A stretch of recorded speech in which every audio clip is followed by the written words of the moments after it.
ಕುಂದಾನಗರಿಯ ಕಥೆ ಇದು. ಕುಂದಾನಗರಿಯಲ್ಲಿ Satish Jarkiholi family politics ಜೋರಾಗಿದೆ.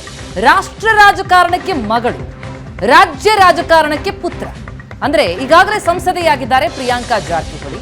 ಸದ್ಯ ಪುತ್ರನ ರಾಜಕೀಯ ಭವಿಷ್ಯಕ್ಕಾಗಿ ಸಾಹುಕಾರ್ ಕಸರತ್ತು ನಡೆಸಿದ್ದಾರೆ. ರಾಹುಲ್ ಜಾರಕಿಹೊಳಿ ರಾಜಕೀಯ ಭವಿಷ್ಯಕ್ಕಾಗಿ ಈಗ ವೇದಿಕೆ ಸಿದ್ಧ ಆಗ್ತಾ ಇದೆ. ಪುತ್ರನಿಗೆ ಪಕ್ಷದ ಸಂಘಟನಾತ್ಮಕ ಜವಾಬ್ದಾರಿ ನೀಡುವಂತಹ ತಯಾರಿ ನಡೆಸಿದ್ದಾರೆ. ಯೂತ್ ಕಾಂಗ್ರೆಸ್ನಲ್ಲಿ ಪ್ರಮುಖ ಹುದ್ದೆಯನ್ನು ಪಡೆದುಕೊಳ್ಳುವಂತಹ ಪ್ಲಾನಿಂಗ್ ಆಗಿದೆ.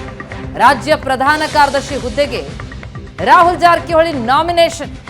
ಕೆಪಿಸಿಸಿ ಯುವ ಘಟಕದ ಹುದ್ದೆಗಳಿಗೆ ಆನ್ಲೈನ್ ವೋಟಿಂಗ್ ಇದೆ. ಯೂತ್ ಕಾಂಗ್ರೆಸ್ ಚುನಾವಣೆ ಅಖಾಡಕ್ಕಿಳಿದಿದ್ದಾರೆ ಸತೀಶ್ ಜಾರಕಿಹೊಳಿ ಪುತ್ರ ರಾಹುಲ್ ಜಾರಕಿಹೊಳಿ. ಕಾಂಗ್ರೆಸ್ ಶಾಸಕರನ್ನ ಭೇಟಿಯಾಗಿ ಸಹಕಾರ ಕೊಡಿ ಅಂತ ಮನವಿ ಮಾಡಿದ್ರು. ಮೊದಲು ಪಕ್ಷ ಸಂಘಟನೆ, ನಂತರ ಇರೋದು ಗುರಿ ವಿಧಾನಸಭಾ ಚುನಾವಣೆ. ಆಲ್ರೆಡಿ ಮಗಳನ್ನ ಸಂಸದೆ ಮಾಡಿದ್ದಾಯ್ತು, ಈಗ ಮಗನನ್ನ ವಿಧಾನಸಭೆಗೆ ತಯಾರಿ ಮಾಡ್ತಾ ಇದ್ದಾರಾ? ರಾಜ್ಯ ಪ್ರಧಾನ ಕಾರ್ಯದರ್ಶಿ ಹುದ್ದೆಗೆ ಈಗ ತಯಾರಿ ನಡೆದಿದೆ. ಆರಂಭಿಕ ಹಂತವಾಗಿ ಯೂತ್ ಕಾಂಗ್ರೆಸ್ನಲ್ಲಿ ಪ್ರಮುಖ ಹುದ್ದೆ ಪಡೆದುಕೊಳ್ಳುವಂತಹ ಪ್ಲಾನಿಂಗ್ ನಡೆಸಿದ್ದಾರೆ. ಈ ಮೂಲಕ ಫ್ಯಾಮಿಲಿ ಪಾಲಿಟಿಕ್ಸ್ ಜೋರಾಗಿ ನಡೀತಾ ಇದೆ ಬೆಳಗಾವಿಯಲ್ಲಿ.